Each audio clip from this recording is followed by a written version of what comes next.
Welcome to Halloween Week.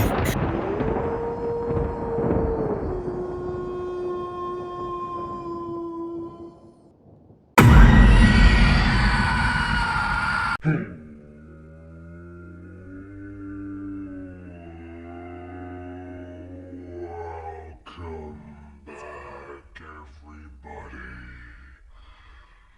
This is Molyneux Dice, and welcome back to another edition of Scary Halloween Stories. Now, I must admit that the last video, the stories there were very tame in comparison to the ones that you will be hearing today. So, you've been warned. So, without further ado, let's get on with the show.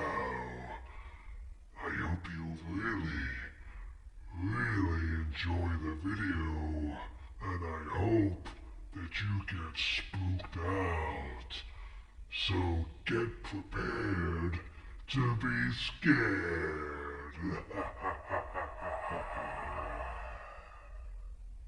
Okay then, here we are.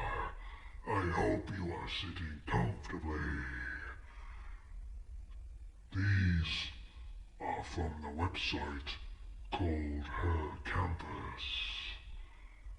And so, let's begin, shall we? Who's in my bed? A father went to say good night to his 7-year-old son, very well knowing that if he didn't, his son would have trouble sleeping. It was a nightly routine between them. He entered the dimly lit room where his son waited under his blanket. With the first glance, the father could tell there was something unusual about his son tonight, but couldn't put his finger on it. He looked the same, but had a grin that drew from ear to ear. "You okay, buddy?" the father asked. The son nodded, still with a grin, before saying, "Daddy, check for monsters under my bed." The father chuckled a bit before getting on his knees to check only to satisfy his son. There, under the bed, pale and afraid, was his son. His real son. He whispered, "Daddy, there's someone on my bed." Next one is called A Mother's Call. A daughter was in her room upstairs doing her homework when suddenly she heard her mother call to come down for dinner. She jumped onto her feet and began making her way towards the stairs. But before she even could take a step, hands grabbed her and pulled her into the laundry room besides the staircase. She panicked before realizing it was her mother, her real mother, eyes watery and bloodshot. "Don't go down there, honey. I heard it too."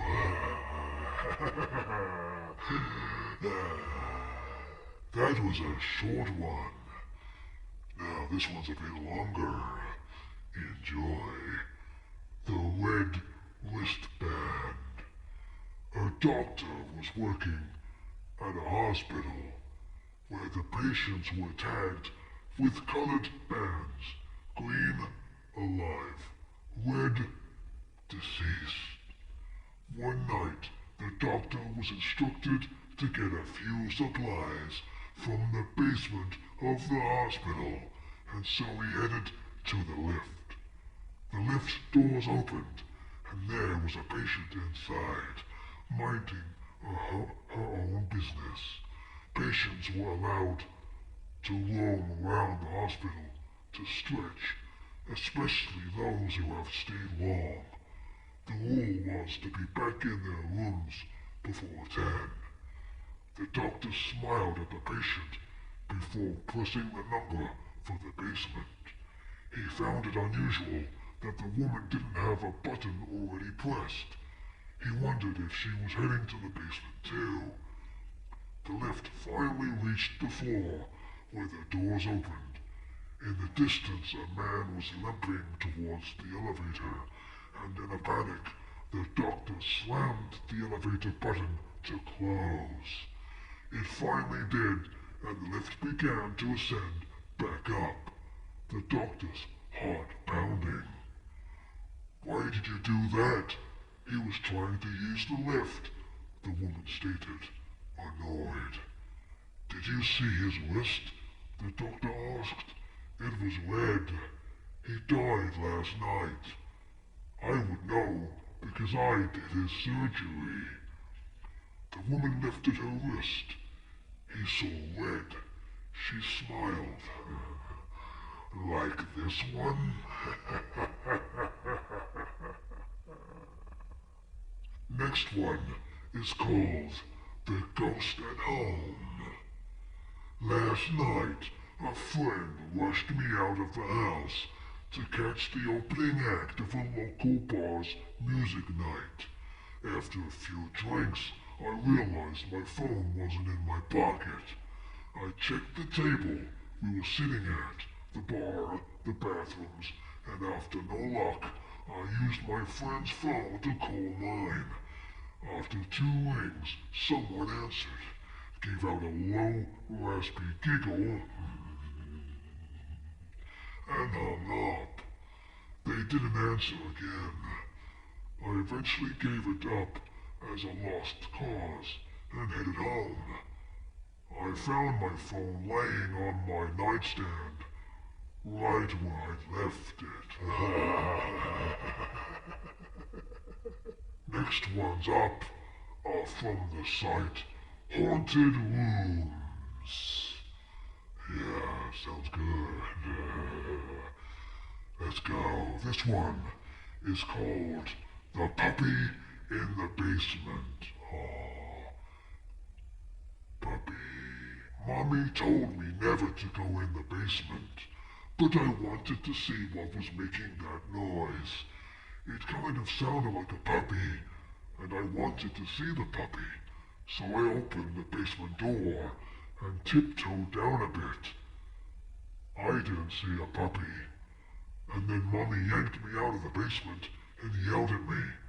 Mommy had never yelled at me before, and it made me sad, and I cried. Then Mommy told me never to go into the basement again, and she gave me a cookie. That made me feel better, so I didn't ask her why the boy in the basement was making noises like a puppy, or why he had no hands or feet. Next one up, nunchucks. When my daughter was 2, I found her twirling paper towel tubes tied with twine in the air. I asked her what she was doing. She said she was practicing her nunchucks. I was very confused, as she'd have no way of knowing what they were. I asked her what she meant, and she said that Adam had told her how to make them, and showed her each night how to use them. She went on to say that Adam told her to practice because she may need to know how to defend herself someday. I almost freaked out, but asked her what Adam looked like. She said he was tall, blonde, and had blue eyes. She said, "Mommy, you know how he looks. You know him. He died of a headache." I had to leave the room. You see, 4 months before she was born, my tall, blonde, blue-eyed martial arts pro friend had died of a brain aneurysm at the age of 27. She has not spoken of him since that day, so I'm not sure if I scared her with my reaction, or if she had completed her lessons. This one is called The Chair. When my sister Betsy and I were kids, our family lived for a while in a charming old farmhouse. We loved exploring its dusty corners and climbing the apple tree in the backyard. But our favorite thing was the ghost. We called her Mother because she seemed so kind and nurturing. Some mornings, Betsy and I would wake up, and on each of our nightstands, we'd find a cup that hadn't been there the night before. Mother had left them there, worried that we'd get thirsty during the night. She just wanted to take care of us. Among the home's original furnishings was an antique wooden chair, which we kept against the back wall of the living room. Whenever we were preoccupied watching TV or playing a game, Mother would inch that chair forward across the room towards us. Sometimes she'd manage to move it all the way to the center of the room. We always felt sad putting it back against the wall. Mother just wanted to be near us. Years later, long after we moved out, I found an old newspaper article about the farmhouse's original occupant, a widow. She'd murdered her 2 children by giving them each a cup of poisoned milk before bed. Then, she hung herself. The article included a photo of the farmhouse's living room, with the woman's body hanging from a beam. Beneath her, knocked over, was that old wooden chair, placed exactly in the center of the room.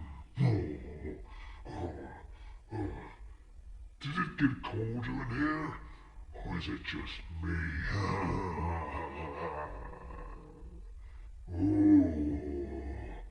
So, what did you think of these stories?